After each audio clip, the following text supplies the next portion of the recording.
এটা পুরো পাউডার ছিল, পুরো যেগুলো মিক্সার করা থাকে। দুধ গরম করো, ফোটাও, দাও, হয়ে যাবে। ঠান্ডার করো, ফ্রিজে ঢুকিয়ে দাও, 2 ঘন্টা পর জমে যাবে। এটা সেইগুলো যেগুলো একদম রেডি করা থাকে।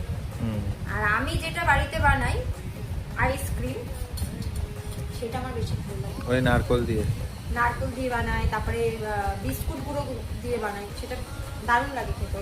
ওটাই আমার শাশুড়ি কদিন ধরে ভাবছিল যে, মানে ভাবছিল শাশুড়ি মা বলছিল আমাকে কদিন ধরে বানাতে। তো এটা যেহেতু আমি ফ্লিপকার্টে মাল নিই, তো অফারে পেয়েছি, ওই জন্য নিয়েছি। 1 টাকায় নিয়েছি এই জিনিসটা। 58 টাকা দাম ছিল, সেটা আমি 1 টাকার অফারে পেয়েছি। খেয়ে নি।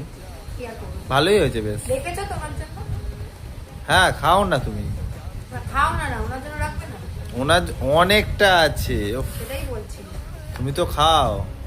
এই যে পাগলা খাচ্ছে, এখন চেটে চুটে খাচ্ছে। উড়ে বাপ রে বাপ, একটু একটু করে। ভালো লাগছে।